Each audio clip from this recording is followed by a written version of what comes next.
샬롬, 그동안 평안하셨습니까?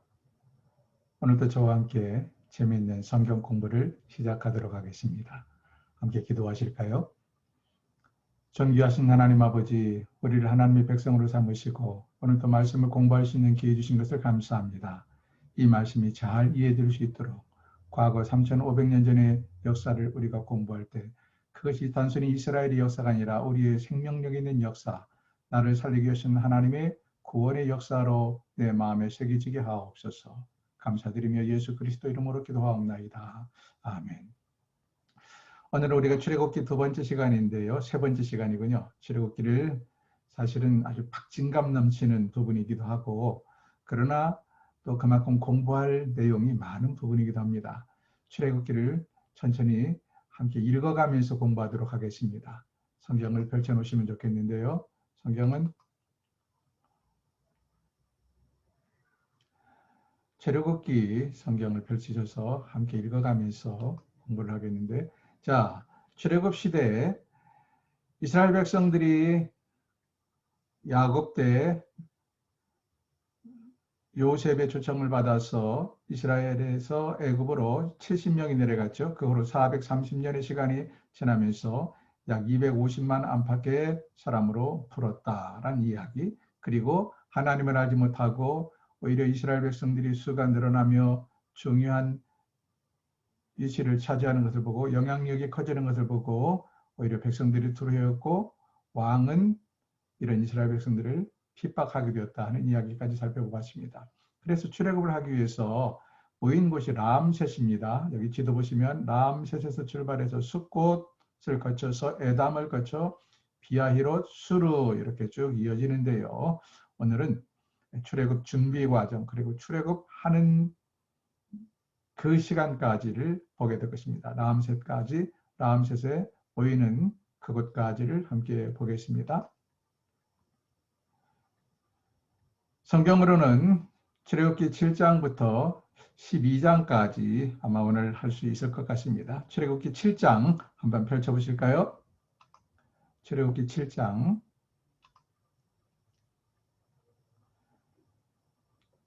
출애굽기 7장 펼치시면 이런 말이 있죠.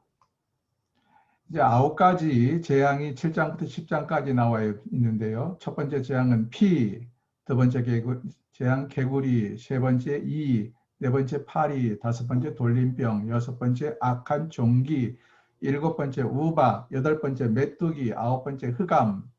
이러한 다양한 재앙들을 통해서 하나님께서 이스라엘 백성들에게는 하나님 당신이 누구인가를 아주 그냥 분명하게 각인을 시켜준 거고, 그리고 애굽 백성들과 그 주변의 사람들에게는 이스라엘 백성들 핍박을 당하고 사람들에게 멸시를 당하지만 그들이 믿는 여호와 하나님이 참 신인 것을, 참 하나님 유일한 신인 것을 분명하게 보여주는 것이고, 후대의 사람들에게는 이 과정을 통해서 여호와 하나님의 능력 앞에 굴복하고 여호와 하나님이 참 하나님인 것을 믿고 받아들이도록 하기 위해서 하나님께서 한 번에 이 일을 하지 아니하고 이렇게 기다란 10번의 재앙을 통해서 이스라엘 백성을 출애굽하게 합니다.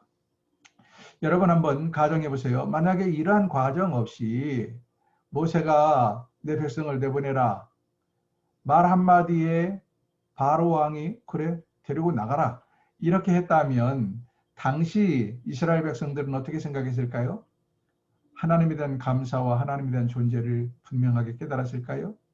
그러지 않았을 것입니다. 이스라엘 백성들도 바로가 마음이 너그러워서 우리를 내보내는구나, 또는 우리에게 능력이 있어서 우리를 무시 못하고 어쩔 수 없이 내보내는구나, 또는 우리의 힘으로 나가는구나, 또는 모세의 힘으로 나가는구나 등등 여호와 하나님을 절대적으로 의지하고 의존하기보다는 인간적인 생각을 가졌게 되었을 것입니다. 뿐만 아니라 애굽 백성들을 비롯해서 많은 이방인들은 그들이 믿는 잡신을, 여호와 하나님은 그들이 믿는 잡신과 동일한 선상에서 생각했을 거예요. 하나님만이 유일하신 참신이라는 사실을 인정하지 않았을 것이란 말이죠. 그리고 후대의 사람들, 지금 우리와 같은 사람들은 이 사건을 어떻게 봤을까요? 그거 한 민족이 어디 가서 노예 생활하다가 시간이 지나서 그냥 여러 가지 정치적인 역학관계 때문에 그 땅을 떠나서 돌아온 거야. 이 정도로 생각하게 될 것입니다. 그래서 하나님은 당시 이스라엘 백성들, 그리고 당시 이방인들, 그리고 현대 후대를 살아가는 현대인들을 위해서 모두 하나님 다 필요했기 때문에 자그마치 10가지 재앙을 통해서 이 히브리인들을 출애굽을 하게 만들었다 하는 이야기입니다. 7절부터 보시겠습니다. 7장부터 조금 보아가면서 할까요? 다 읽을 수는 없고, 자, 첫 번째 재앙이 뭐죠? 피죠, 피.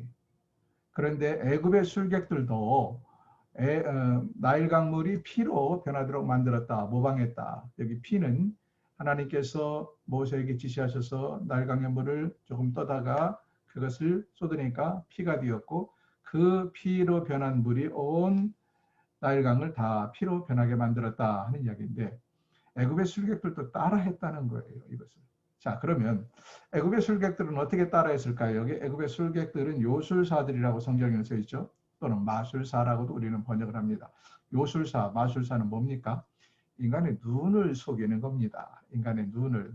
뭐 100번 양보해서 악한 영에게도, 사단에게도 일정한 이적을 행할 수 있는 능력이 있고, 또 악령을 섬기는 이방의 제사장들도 그런 정도의 능력이 있다 하더라도 그것이 하나님의 능력과 비교될 수는 없는 거고요. 저는 오히려 그런 능력에 의해서 이방신을 섬기는 제사장들도 사제들도, 여기 나오는 요술사라고 표현된 요술사들도 이적을 행할 수 있는 능력이 있다, 저는 그렇게 보고 싶지도 않아요.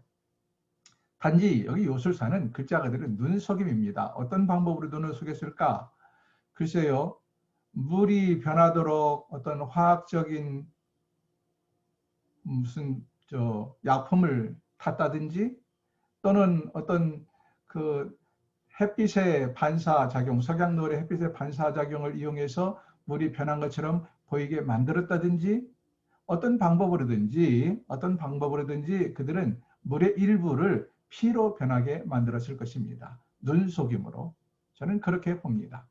그리고 더 중요한 것은 그들은 피 색깔이 나도록, 빨간 색깔이 나도록 변질을 시켰을지 몰라도 눈속임으로 그것을 원상복귀시키지 못했어요. 두 번째 재앙은 개구리죠. 온 지면에 개구리가 가득 차서 히브리인들의 밥상까지 올라오는 모습을 보게 됩니다. 그럼 이 개구리 재앙은 어떻게 된 걸까요? 개구리. 그런데 이것도 히브리 애굽의 술객들도 따라했다라고 나오죠. 애굽의 술객들이 따라했다. 이건 어떻게 따라했을까? 여기서 분명히 말씀드리지만 애굽의 술객들은 요술사들이고 눈속임입니다. 어떤 방법으로든지 눈속임을 할 수 있어요. 어떤 학자들은 이때가 홍수가 범람하고 하면 물고기들이 많이 썩고 죽고 그러죠. 그러면 이 썩은 냄새 때문에 개구리들이 견디지 못하고 육지로 올라온다, 이런 학설을 펴는 사람들이 있어요. 그 말이 일리가 있을 수도 있겠죠. 그러면 그런 논리대로 하면 이 애굽의 요술사들은 어떤 악취나는, 개구리들이 견딜 수 없는 그런 냄새를 풍기게 해서 개구리들이 육지로 올라오게 할 수도 있고요. 또는 개구리들이 아주 특별히 싫어하는 무슨 소리가 있는지 모르지만, 왜 요즘 그런 거 있잖아요. 제가 미국에 잠시 유학할 때도 이 사슴들이 자꾸, 워낙 오지에 있었기 때문에 사슴들이 차로 자꾸 뛰어드는 거예요. 그래서 사슴들이 차로 뛰어들지 못하도록 차가 가면 삐삐 희한한 소리가 나는 조그마한 미니 나팔을 차에다 부착을 합니다. 그러면 이 차가 지나갈 때 삐삐 하는 소리 때문에 사슴들이 그 소리를 듣기 싫어서 길거리로 나오는 것이 예방된다. 그렇게 해서 그 조그마한 나팔을 사서 달고 다니곤 했습니다. 이것처럼 개구리들이 특별히 싫어하는 어떤 소리가 있든지, 소음이겠죠. 아니면 어떤 그런 악취를 풍기게 해서 개구리들이 일정한 수가 올라오게 흉내낼 수는 있었다. 근데 이것도 역시 그 개구리들을 돌아가게 할 수는 그들은 없었습니다. 자, 아무튼 첫 번째 재앙이 피이고, 두 번째 재앙이 개구리고, 세 번째 이, 네 번째 파리, 다섯 번째 돌림병, 악질이죠, 악질. 여섯 번째 악한 종기, 독종입니다, 독종. 이 악질과 독종을 가끔 혼동을 하는데 달라요, 분명하게. 악질은 이건 전염병입니다. 전염병. 짐승들에게 붙는 전염병. 그래, 악한 종기는 뭐 짐승들뿐만 아니라 사람들의 몸에까지 나는 종기, 독한 종기를 말하는 거예요. 7번째 우박, 8번째 메뚜기, 9번째 흑암 이렇게 나오는데 10번째가 장자의 죽음이죠. 여러분, 이 10가지가 다 무엇과 관계가 되어 있냐면 이 10재앙이 애굽인들은 다신사상이거든요. 다신사상. 잡다한 신들을 다 섬겨요. 그 중에서도 대표적으로 섬기는 신들이 있어요. 근데 여기 나오는 10가지 재앙들은 다 무엇과 관련이 있느냐? 애굽인들이 섬기는 대표적인 우상들과 관련이 있는 것입니다. 그러면 하나님께서 10재앙을 내리실 때 아무 재앙이나 그냥 뽑아서 내린 것이 아니라 애굽 백성들이 코를 납작하게 하기 위해서 애굽 백성들이 가장 대표적으로 섬기는 그 우상들을 아주 그냥 코를 납작하게 만들기 위해서 그 우상들과 관련된 재앙을 내리셨다 하는 것을 기억하시면 좋겠습니다. 또 어떤 사람은 어떻게 그러면 애굽의 전 물이 다 피로 변했는데 히브리인들에게는 피해가 없었느냐? 개구리가 다 올라와서 그렇게 온통 난리를 폈는데 히브리인들에게는 피해가 없느냐? 등등. 뭐 이 파리 돌림병 악종 악한 종기, 우박, 메뚜기, 흑암 다 마찬가지죠.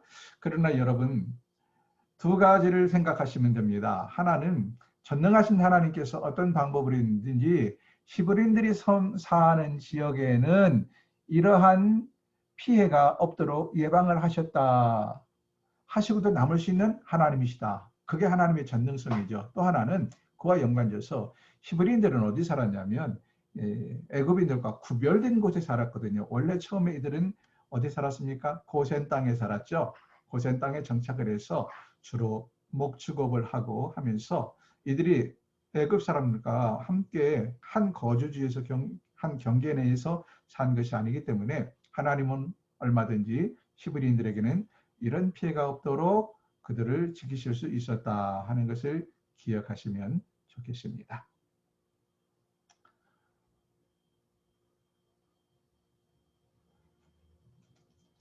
자, 성경을 좀 읽어보면 좋겠는데요.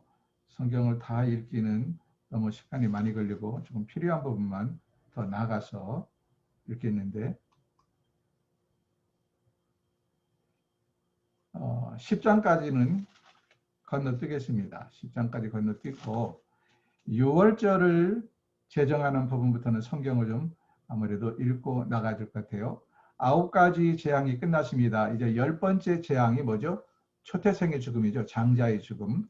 이 초태생의 죽음을 장자의 재앙을 내리기 전에 하나님께서 이스라엘 백성들에게 6월절을 규례를 정해주시고 이 6월절을 지키라고 말씀을 하시죠. 그래서 이스라엘 백성들이 6월절을 지킨다 하는 이야기인데요. 자, 11장부터 보실까요? 11장, 출애굽기 11장 한번 펼쳐보세요.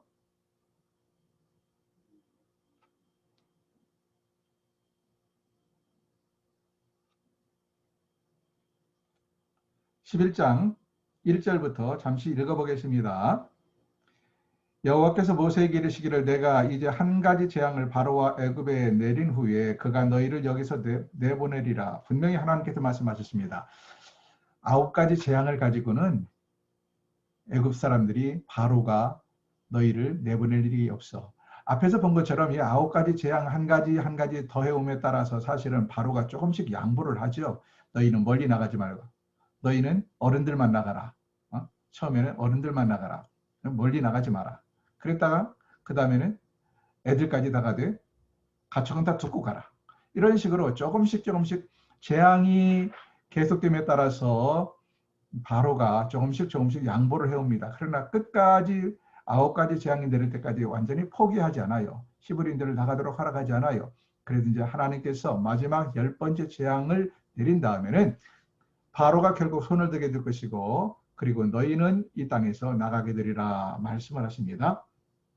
1절 다시 여호와께서 모세에게 이르시기를 내가 이제 한 가지 재앙을 바로와 애굽에서 내린 후에야 그가 너희를 여기서 내보내리라. 그가 너희를 내보낼 때는 여기서 반드시 다 쫓아내리니 다 내보낸다는 얘기예요. 백성에게 말하여 사람들에게 각기 이웃에게 은금 패물을 구하게 하시더니 여호와께서 그 백성으로 애굽 사람의 은혜를 받게 하셨고 또 그 사람 모세는 애굽 땅에 있는 바로의 신하와 백성의 눈에 아주 위대하게 보였더라. 모세가 바로에게 이르되 여호와께서 이와 같이 말씀하시기를 밤중에 내가 애굽 가운데로 들어가리니, 밤중에 들어간다는 것은 마지막 10번째 재앙을 내리기 위해서 밤중에 하나님께서 애굽 가운데로 들어가서 초태생을 다 죽이겠다 하는 말씀을 하는 겁니다. 5절 보세요. 5절. 애굽 땅에 있는 모든 처음 난 것은 왕 위에 앉아있는 바로의 장자로부터 맷돌 뒤에 있는 몸종의 장자와 모든 가축의 처음 난 것까지 다 죽으리니. 사람만 죽은 게 아니에요. 사람도 무슨 천민들만, 신하들만 죽은 게 아니라 바로 왕의 왕자의 장자로부터 시작을 해서 모든 사람의 초태생, 그리고 가축의 초태생까지 다 죽으리니. 6절. 애굽 온 땅에 전무후무한 그 부르짖음이 있으리라. 얼마나 큰 비극이고 주상이에요. 7절. 그러나 이스라엘 자손에게는 사람에게나 짐승에게나 개 한 마리도 그 혀를 움직이지 아니하리니 여호와께서 애굽 사람과 이스라엘 사이를 구별하는 줄을 너희가 알리라 하셨나니. 이렇게 온 애굽 전역의 초태생이 다 죽는 비참한 상황을 맞이하는데도 이스라엘 백성들에게는 사람뿐만 아니라 개 한 마리도 초태생이 죽는 일이 없을 것이다.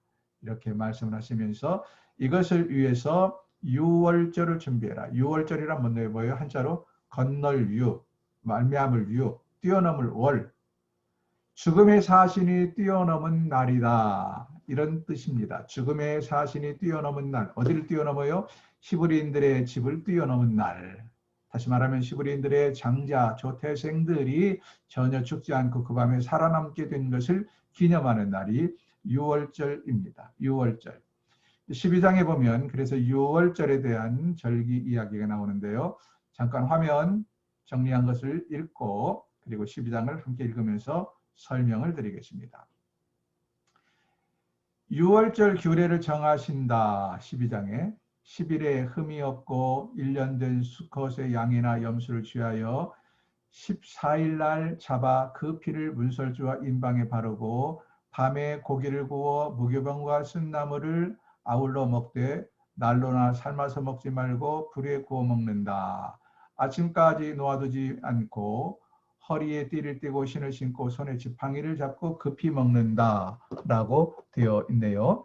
여러분, 여기 나오는 10일이라는 이제 달력인데요. 당시 달력은 애굽 달력은요, 지금의 태양력과 거의 흡사합니다. 지금의 태양력은 그 뒤로 날짜가 이렇게 며칠 조정된 거예요. 애굽 사람들이 쓰던 태양력 그 자체는 아닌데, 여기 나오는 애굽인들의 달력은 지금 태양력과 거의 흡사하다라고 생각하시면 되고, 여기 그러니까 애굽 달력으로 10일입니다. 10일에 이게 3월 10일이에요. 지금 애굽 달력으로 3월 10일에 흠없고 1년 된 수컷의 양이나 염소를 취해서 잡는 기간이 필요하죠. 그리고 14일 날 그것을 잡아서 피를 문설주와 인방에 샤워 인방에 바르고 밤에 고기를 구워서 먹어라. 무엇과? 무기병과 쓴나물을 아울러 먹어라. 대신 날로나 삶아서 먹지 말고 불에 구워 먹어라. 이렇게 말씀하시는데 12장 보면서 제가 좀 설명을 드리겠습니다. 12장 1절부터 보십시오.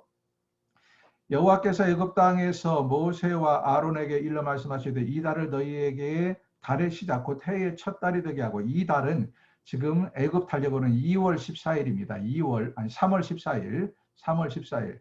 그러니까 3월 14일을 유대 달력으로 1월 1일로 삼아라 하는 거예요. 1월 1일로. 유대 달력으로는 1월을 아비벌이라고 그래요. 아비벌 1일로 삼아라. 그러니까 지금 히브리인들이 쓰는 달력과 현재 우리가 쓰는 태양력은 약 2달 반 정도의 차이가 벌어집니다. 2달 반 정도의 차이가 생긴다. 이렇게 생각하시면 됩니다. 이 달을 너희에게 달의 시작 후 첫 달이 되게 하고 너희는 이스라엘 온 회중에게 말하여 이르라.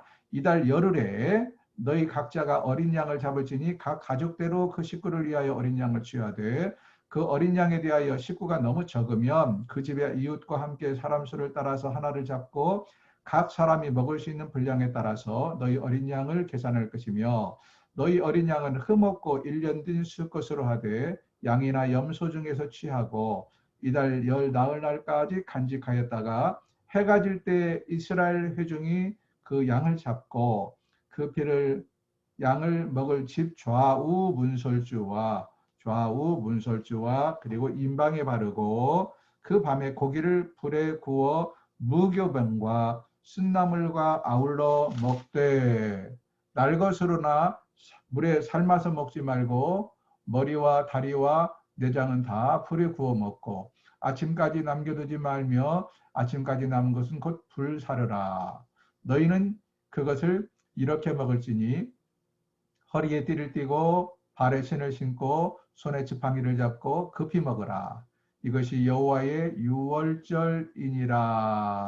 이렇게 되어 있네요. 자, 여기까지 한번 정리를 해보겠습니다. 무슨 말이냐 이게. 유월절 제정 때는 언제예요? 때는 태양력으로 따지면 2달 반의 차이가 난다고 그랬죠? 2달 반. 그러니까 3월 중순쯤 됩니다. 2달 반의 차이니까 3월 중순쯤. 당시 그러니까 애굽 달력으로도 3월 중순쯤 되는 것입니다. 14일 날 6월절을 지켰으니까요. 그날을 1월 1일로 해서 이스라엘의 달력이 생겼다 말씀드렸고, 구체적인 방법으로 재물은 어떻게 해요? 5절 보니까 1년 된 흠이 없는 수컷으로 잡아라. 그렇게 말씀하셨죠. 두 번째로 재물의 양 얼마나 잡아야 되냐. 3절과 4절 보면 가족 수에 비례해서 잡아라. 가족 수에 비례해서 잡아라. 심지어는 너희 가족이 한 마리를 잡기에 너무 수가 적으면 이웃 가족과 함께 합해서 잡아라. 한 마리를 잡아라. 이렇게 말하네요. 세 번째 요리는 어떻게 되느냐. 불에 구워 먹어라. 8절에 그렇게 말씀하시죠. 불에 구워 먹어라. 그 다음에 재물의 피는 어떻게 해야 됩니까? 피는 문설주와 임방에 발라라. 그 다음 함께 반드시 먹어야 될 음식이 있습니다. 2가지. 첫 번째는 무교병, 발효되지 않은 떡을 말합니다. 발효되지 않은 떡을 먹어라. 그리고 두 번째는 쓴나물과 함께 먹어라. 이렇게 말씀을 하셨습니다. 6월절의 의미, 6월절은 도대체 어떤 의미가 있느냐? 12절부터 14절을 보면 6월절의 의미가 나와 있는데요. 12절부터 14절을 먼저 읽어보겠습니다. 12절. 내가 그 밤에 애굽 땅에 두루 다니며 사람이 짐승을 막론하고 애굽 땅에 있는 모든 처음 난 것을 다 치고 애굽의 모든 산을 내가 심판하리라. 나는 여호와니라. 내가 애굽 땅을 칠 때에 그 피가 너희가 사는 집에 있어서 너희를 위하여 표적이 될지라. 내가 피를 볼 때 너희를 넘어가리니, 여기 내가 피를 볼 때 넘어가리니, 그러니까 좌우 문설주와 임방에 피를 바르라 그랬죠. 그 피를 바른 즈음은 죽음의 사진이 건너뛰었다. 그래서 말미암을 건너뛸 월, 유월절 이렇게 말을 한다. 넘어가리니 재앙이 너에게 내려 멸하지 아니하리라. 너희는 이 날을 기념하여 여호와의 절기를 삼아 영원한 규례로 대대로 지킬지니라. 이렇게 말씀하셨습니다. 자, 6월절의 의미를 몇 가지로 정리를 해보겠습니다. 하나님이 마지막 재앙을 시행하신 거죠. 10번째 재앙을 시행하신 것입니다. 그 재앙에서 살리시는 것을 기념하는 절기다. 10번째 모든 초태생, 사람의 장자까지. 그러니까 만약에 하나님께서 이스라엘 백성들을 살리자면 이스라엘 백성들의 초태생, 장자들도 그리고 모든 짐승의 초태생도 다 죽어야 합니다. 근데 하나님께서 이 죽음의 사신이 이스라엘 백성들, 히브리인들을 건너뛰도록 정한 절기이다. 이 재앙에서 살아남을 수 있는 기적을 베푸신 절기이다. 결국 이것은 뭘 말하느냐? 이 6월절을 통해서 결국 바로 왕이 항복을 하고 말아요. 무조건 항복입니다. 조건 없이 다 나가라. 다 가지고 가라. 완전히 항복을 하거든요. 자, 이 6월절은 바로 이스라엘 백성들이, 히브리인들이 육체의 노예에서 해방된 것을 말합니다. 6월절을 통해서 히브리인들은 육체의 노예에서 해방이 되었습니다. 그래서 이 날을 기념하기 위해서 히브리인들은 계속해서 대대로 자손 대대로 이 절기를 지켜라 해서 이들이 이 절기를 지키게 되지요. 근데 이것은 영적인 의미를 가지고 있어요. 단순히 히브리인들의 구약의 6월절은 육체의 죄에서, 육체의 노예에서 해방된 걸로 끝나는 것이 아니라 우리가 잘 아는 것처럼 이것은 바로 장차 오실 예수 그리스도가 6월절의 어린 양이 되셔서 우리를 영적인 노예에서 해방시킬 것을 예표하는 사건이다. 언제나 구약은 구약의 단순히 하나의 역사로 끝나는 것이 아니라 신약까지 이어지는 것이고, 그래서 하나님의 구속사는 점점점 더 발전되고 구체화되어 나가게 되는 거거든요. 이스라엘 백성들에게 육체의 해방은 곧 장차 오실 예수 그리스도의 영적인 해방으로 완성될 완전한 해방을 예표하는 사건이었습니다. 실제로 예수님께서 이 땅에 오셔서 유월절 어린 양으로 돌아가셨어요. 우리가 잘 아는 것처럼 예수님은 유월절 희생양이 되셨어요. 유월절에 돌아가셨습니다. 금요일 아침에 새벽에 돌아가셔서 주일 새벽에 부활하신 현장을 우리가 보게 되죠. 유월절입니다. 그 절기가. 유월절에 실제로 예수님께서는 예루살렘 성에 들어오셔서 십자가에 달려 돌아가셨다 하는 것입니다. 그러므로 여러분, 오늘 이 시간 이제 강의를 정리를 해야 되겠네요. 유월절, 히브리인들에게 유월절은 단순히 그들이 육체의 노예에서 해방된 것을 그들은 그것만을 기념하고 있었을지 모르지만, 하나님께서는 이 사건을 통하여 장차 이 땅에 오실 예수 그리스도의 사건을 우리에게 보여주시길 원했고, 그리고 예수님께서 이 땅에 오셔서 유월절 양이 되셔서 나와 여러분, 그리고 장차 예수를 믿음으로 구원받게 될 모든 사람의 희생양이 되셨다 하는 것입니다. 이런 면에서 우리 하나님이 우리에게 베푸신 은혜가 얼마나 큰가. 여러분, 육체의 노예에서 해방된 것만 해도 너무너무 감사해서 이 절기를 잊지 말고 매년마다 자녀 대대 손손손손 지키라 말씀하시는데, 우리 주님께서 우리를 위하여 이 땅에 오셔서 달려 돌아가신 그 고난주간과 부활절, 우리는 이것을 매우 의미 있게 지내야 됩니다. 저는 개인적으로 생각할 때 성탄절만큼, 아니 어떤 면에서는 성탄절보다 예수님의 고난주간과 부활절이 훨씬 더 의미가 크다고 생각을 해요. 왜? 예수님의 죽으심과 부활하심이 없었다면 우리는 죄에서 해방될 수가 없기 때문입니다. 사랑하는 여러분, 사실 예수를 믿지 않는 사람들은 이런 절기의 의미를 알지 못합니다. 당시 이스라엘 백성들은 이 절기를 그렇게 깊이 간직하고 몇 년마다 지켰을지 몰라도 이방인들은 이런 절기에 무관했거든요. 알지도 못했고 지키지도 않았고, 우리는 주의 은혜를 깨닫는다면 이 유월절의 의미를 깨닫고, 더 나아가서 유월절의 영적 의미를 깨닫고 하나님의 은혜를 늘 기억하며 살아가는 성도들 되기를 주의 이름으로 축원합니다. 오늘은 여기까지 기도하고 마치겠습니다. 하나님 아버지, 오늘 또 이스라엘 백성들에게 주신 유월절이 우리에게 어떤 의미가 있는가를 깊이 기억하면서 잊지 않게 하옵소서. 하나님은 약속하시면 반드시 지킨다는 사실도 기억하게 하옵소서. 아브라함에게 4대 만에 너희 후손이 나오리라 하시더니 하나님 10가지 재앙을 통하여 결국 하나님의 뜻을 이루신 모습을 봅니다.